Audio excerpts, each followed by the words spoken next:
आप सभी को शुभेच्छा। साथियों, आज के इस वीडियो में हम दो प्रश्न लेकर आए हैं। पहला प्रश्न है, हमने इस पृथ्वी पर जन्म क्यों लिया है, और दूसरा है कि जीवन में हम सबको क्या चाहिए। तो आइए हम पहले प्रश्न पर बात करें। हमने इस पृथ्वी पर क्यों जन्म लिया है? यह बहुत ही उम्दा प्रश्न है।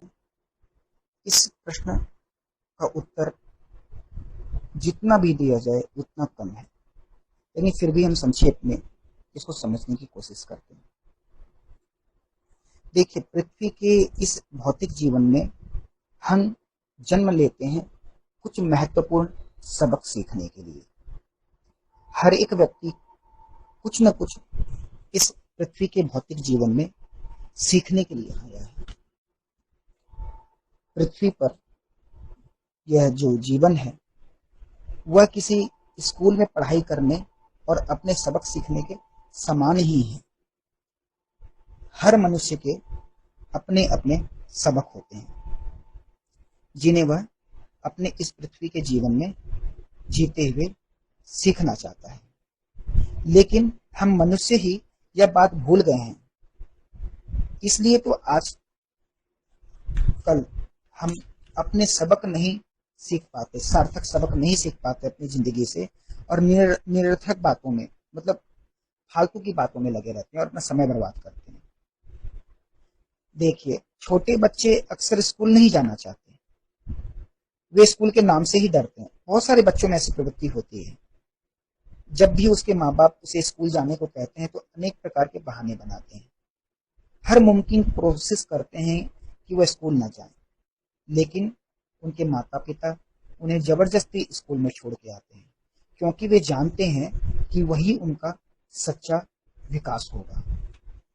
ठीक वैसे ही हम इस पृथ्वी के जीवन में जन्म लेते हैं अपना आत्मिक विकास करने के लिए, अपना आध्यात्मिक विकास करने के लिए, अपने सेल्फ का विकास करने के लिए।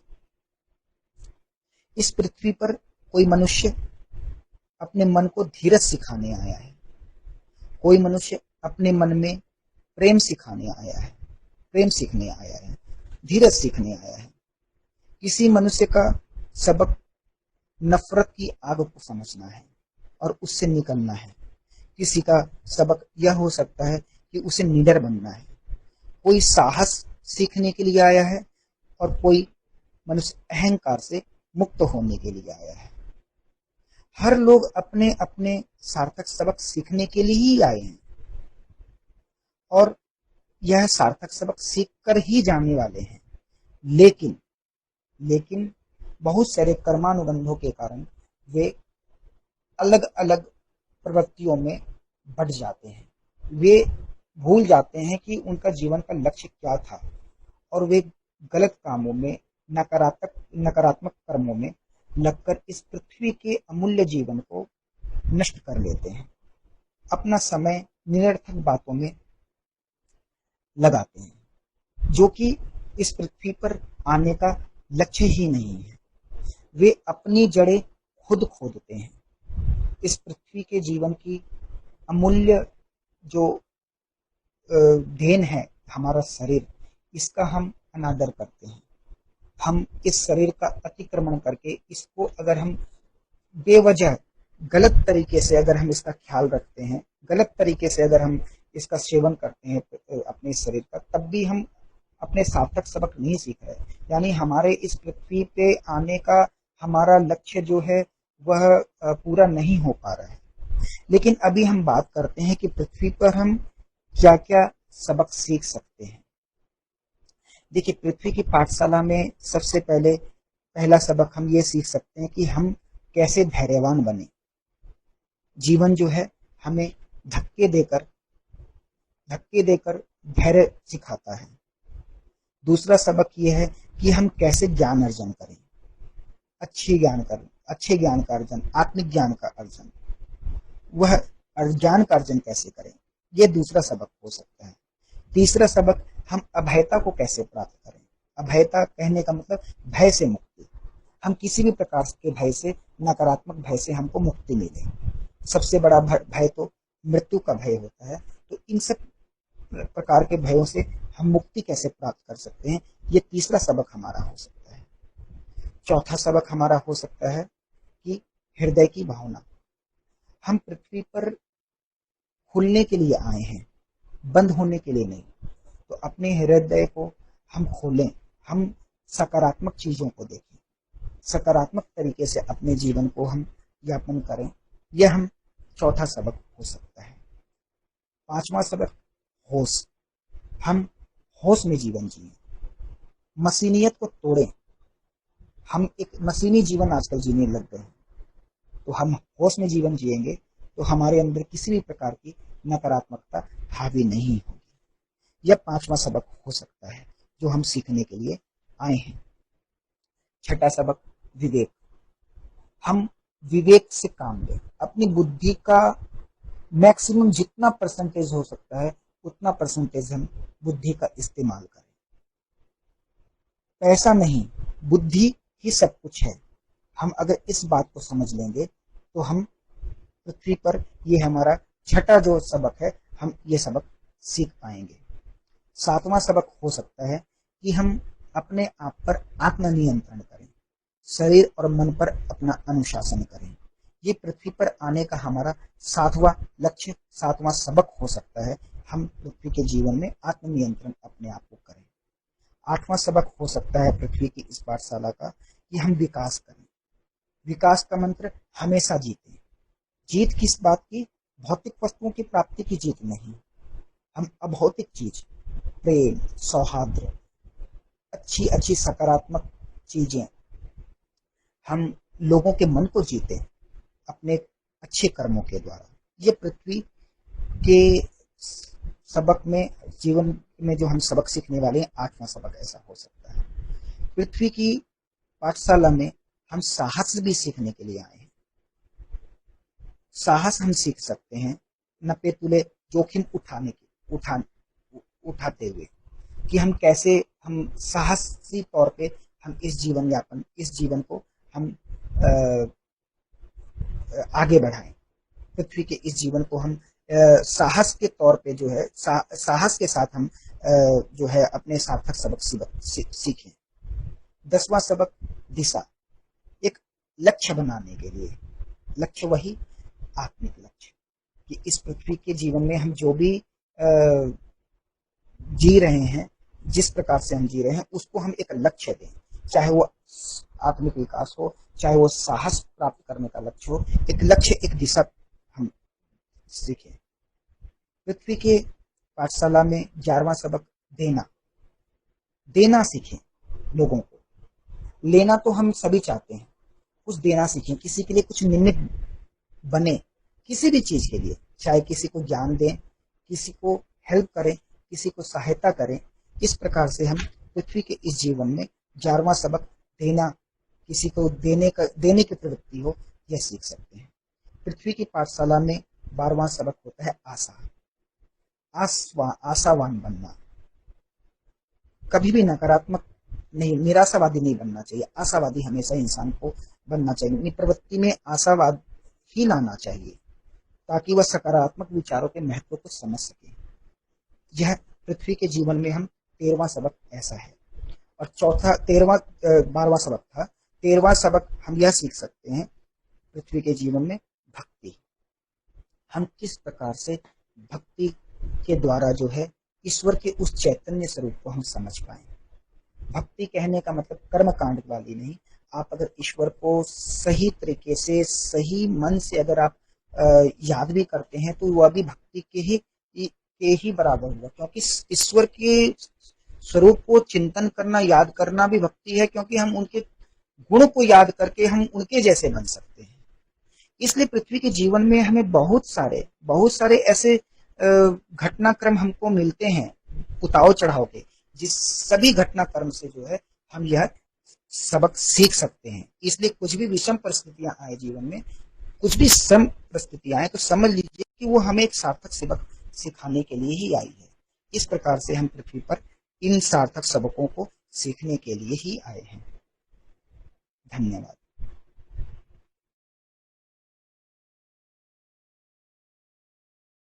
अब हम दूसरे प्रश्न पर चर्चा करते हैं।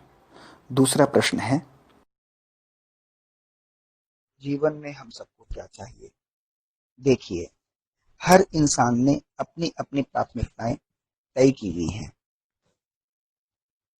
कुछ इंसान भौतिक वस्तुओं का संचय, भौतिक वस्तुओं में ही आनंद को पाना जीवन की सबसे बड़ी उपलब्धि मानते हैं। जैसे कि हम बचपन में जब हम होते हैं तो हमारे माँ बाप के द्वारा, हमारे अभिभावकों के द्वारा हमारे अंदर ये बात भर दी जाती है कि तुम्हें बड़े होकर डॉक्टर बनना है, तुम्हें बड़े होकर एस्ट्रोनॉट बनना है, तुम्हें बड़े होकर एक सफल व्यवसायी बनना है, तुम्हें बड़े होकर एक समाज सेवी बनना है, तुम्हें बड़े होकर एक बड़ा बिजनेसमैन बनना है, तुम्हें बहुत मान प्रतिष्ठा पानी है। और इन सब बातों को लेकर, इन सब बातों को देखकर, सोचकर हम बड़े होते हैं और हम हमारे जीवन में हम प्राथमिकताएं तय करते हैं कि हमें जीवन में ये अचीव करना है और हम जुट जाते हैं अचीव करने के पीछे। कई लोग तो इन सब चीजों, कई सारे बच्चे तो नकारात्मक चीजों में चले जाते हैं। कोई चोरी करना सीख जाता है, कोई गैंगस्टर बन जाता है, कोई ड्रग का व्यापारी बन जाता है, कोई अलग अलग तरीके से गलत कर्म में भी लग जाते हैं। और उन सब चीजों में जिस भी भौतिक वस्तु की प्राप्ति होती है उसको ही समझते हैं कि ये जीवन में हमें यही प्राप्त करना है। लेकिन कोई अगर मुझसे पूछे कि जीवन में हम सबको क्या चाहिए, तो मेरा उत्तर एक सिंपल सा यही है कि हमें इस जीवन में जीते जी मुक्ति प्राप्त करने की आवश्यकता है। आखिर किस बात की मुक्ति? देखिए, पृथ्वी पर हम इंसान के अलावा किसी में भी यह संभावना नहीं है, जैसे पेड़ पौधे जानवर, जो इस जीते जी मुक्ति को प्राप्त कर सके, क्योंकि उनके अंदर विवेक अनुपस्थित होता है। मन तो रहता है लेकिन विवेक अनुपस्थित रहता है।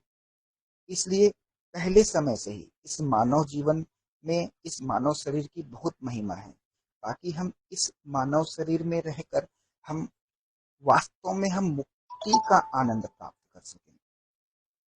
मुक्ति लोलुपताओं से, मुक्ति कामनाओं से, मुक्ति मोह से, मुक्ति इच्छाओं से, मुक्ति लालच से, मुक्ति लोभ से, मुक्ति क्रोध से। एक्चुअल में इंसान को जीते जी इन सब चीजों से ही मुक्ति की आवश्यकता है। लेकिन क्या होता है, जब हम बहुत सारे भौतिक चीजों की जब हमें संतुष्ट संतुष्ट कर लेते हैं, भौतिक चीजों की प्राप्ति के बाद, बाद में जब हमारी उम्र जब परवान चढ़ती है, जब हम बड़े हो जाते हैं, बुजुर्ग हो जाते हैं, बूढ़े हो जाते हैं, तब हमें पता चलता है कि इन सब की तो कुछ जरूरत भी नहीं थी, क्योंकि उस वक्त हमारा शरीर हमारे काम का नहीं होता। हमने जिस शरीर का अतिक्रमण करके जिन भौतिक वस्तुओं का संचय किया था, वो भौतिक वस्तु ही नश्वर निकल जाती है। उस भौतिक वस्तुओं से हमारा कोई सरोकार नहीं होता। इसलिए जीते जी मुक्ति पाना, इन सब चीजों से आसक्ति, अपने आप को अलग कर देना ही जीवन का लक्ष्य होना चाहिए। जीवन में हमें मुक्ति पाने का हमें संकल्प लेना चाहिए। जीवन में मुक्ति पाने की हमको इच्छा रखनी चाहिए, ताकि हम एक बेहतर कल का निर्माण कर सकें। जब हम इस शरीर देह में न रहें, जब हम आत्मिक जीवन में जाएं, जब हम इस शरीर के बाद के जीवन में जाएं, तो वहां पे हम सही मायने में हम अपना आत्मिक और आध्यात्मिक विकास कर सकें। इस बात को हम एक बहुत ही एक उदाहरण के तौर पे मैं समझाने की कोशिश करता हूँ। देखिए, एक समय में क्या था, एक व्यापारी था, उसका बहुत छोटा सा जहाज था, जिससे वह अलग अलग शहरों की यात्राएं किया करता था। उन शहरों से वह सस्ते में सामान खरीदता और दूसरे शहर में जाकर अच्छी कीमत में वो बेचता था, और इस प्रकार से वह व्यापार में धन कमाता था। एक बार वह अपने शहर से दूर किसी दूसरे शहर में खरीदारी करने के लिए गया। खरीदारी करने के लिए गया और वहां पे जब वह खरीदारी कर रहा था, तो वहां पे उस शहर में उसके कुछ मित्र भी थे। लंबी यात्रा और मित्र थे, 5-7 मित्र थे, जिन्होंने अब उसने खरीदारी के दौरान ही उन मित्रों ने उसको कहा कि तुम अब वापस जब अपने शहर को जाओगे तो बीच में समुद्र आता है, समुद्री यात्रा जब करोगे तुम्हें तैरना आता है या नहीं? तो उसने कहा नहीं, मुझे तैरने की क्या जरूरत है, मेरे पास तो बड़ा जहाज है, तो मैं तो उसमें वापस हो सकता हूँ आराम से। लेकिन कुछ मित्रों ने कहा कि नहीं, तुम्हें तैरना सीख जाना चाहिए, 2-4-5 दिन में तैरना सीख जाओगे, कल को अगर कुछ समुद्री तूफान आता है या कुछ भी कुछ विषम परिस्थितियां आती हैं समुद्र में, तो तुम बच सकते हो। इसलिए तुम्हें समुद्र में जाने के पहले तुम्हें तैरना सीखना चाहिए। लेकिन उस आदमी ने, व्यापारी ने कहा कि मुझे इसमें सीखने से क्या होगा, मैं मेरा समय बर्बाद होगा, उससे बढ़िया मैं और व्यापार के लिए सामान खरीदूंगा उस समय में, और मैं मुझे नहीं सीखना। और उसने उन मित्रों की बातों को अनसुना कर दिया। अब उसके जाने का दिन आया, और जहाज में उसने, इसी बीच जहाज में उसने मरम्मत अपनी करवा ली, समुद्री जहाज में। और फिर भी उसके मित्रों ने कहा कि ठीक है, कोई बात नहीं है, तुमने तो सीखा नहीं है अभी जो तैरने के लिए, लेकिन हम तुमको एक ड्रम देते हैं, खाली ड्रम। जब भी तुम्हें मुसीबत में हो तो तुम उस समुद्र में उसको गिरा लेना, उस ड्रम को, और तुम उस खाली ड्रम के सहारे तुम समुद्र को पार भी कर सकते हो, या तुम्हें कोई दूसरी जहाज जब भी मिलेगी तो तुमको सहायता मिल सकती है। तो उस व्यापारी ने ड्रम को रख लिया, खाली ड्रम को। अब वह व्यापारी अपने समुद्री जहाज में यात्रा कर रहा था, तभी अचानक समुद्री तूफान आया, और उसकी जहाज जो है समुद्र के तूफान में फंस गई। अब वो व्यापारी परेशान हो गया। अब उस व्यापारी ने को याद आया कि उसके जहाज में तो ड्रम रखा हुआ है। तो उसने उस जहाज में से उस ड्रम को समुद्र में फेंकने के पहले उसने क्या किया कि उसने जितने भी पैसे कमाए थे और जितने भी उसके अमूल्य धातु की वस्तुएं थी, सोने चांदी थी, उस ड्रम में उसने भर दिया, और उस ड्रम में भर के अब उसने समुद्र में उसके साथ कूद गया। अब इस कहानी से अब आप समझ सकते हो कि उस व्यापारी ने कितनी बड़ी भूल की। उस व्यापारी ने जितने भी पैसे कमाए थे, जितने भी धन दौलत कमाई थी, उसने उस ड्रम को भरा, उसमें ड्रम में भर दिया। ड्रम में उन पैसों को भरने के कारण, लालच के कारण, वह ड्रम भारी हो गई और वह समुद्र में चली गई, और व्यापारी भी डूब के मर गया। तो अंततः उस व्यापारी का अविवेक, उस व्यापारी का लालच उसे लेकर डूब गया। वैसे ही हम इस भौतिक जीवन में जिन वस्तुओं का संचय कर रहे हैं वह नश्वर है। उस वह लास्ट में आपको यहीं छोड़ के जानी है। लेकिन आपके साथ क्या जाएंगे? आपके अच्छे कर्म। अगर आपकी वासनाएं अगर आप यहीं छोड़ दोगे, आप वासनाओं से, अपनी अपनी इच्छाओं से यहीं मुक्ति कर लोगे, यहीं पे अपने मुंह से मुक्ति कर लोगे, धन दौलत से आप यहीं से ही उनकी आकांक्षाओं से मुक्त अपने आप को कर लोगे, तो आपका जो आने वाला जो पारलौकिक जीवन है, उस जीवन में आप सही तरीके से आप कदम रख पाओगे। आपका वह जीवन जो है, जो कि आत्मिक जीवन है, आप उस जीवन में जो है सही तरीके से अपना निर्वाह कर पाओगे। यह एक छोटा सा 70 साल 80 साल का भौतिक जीवन ही केवल जीवन नहीं है। जीवन हमारे अनंत है। भगवत गीता भी हमें यही कहती है। हमारे जितने भी पौराणिक वाङ्मय हैं, वह सब हमें यही बात बताते हैं। जीवन अनंत है, हम भी अनंत हैं। इसलिए इन भौतिक लोलुपताओं में ना फंसे। इनका उपयोग उतना ही करें, इतना उपभोग या संचय उतना ही करें जितना आपको जरूरत है। इसके पीछे अगर आप अपनी एक्स्ट्रा एनर्जी, एक्स्ट्रा ऊर्जा अगर खर्च करते हैं, तो यह एक तरीके से सिवाय मूर्खता के और कुछ नहीं है। यह मेरा पर्सनल विचार है। हो सकता है कई लोग इस विचार से सहमत न हो, लेकिन कोशिश यही होनी चाहिए कि भौतिक जगत में हम भौतिक वस्तुओं का संचय करें, लेकिन एक लिमिट में करें, और हम अपने आत्मिक लक्ष्य को हमेशा ध्यान रखें। धन्यवाद। आप सभी को परमात्मा का दिव्य और मधुर अनुराग प्राप्त हो। धन्यवाद।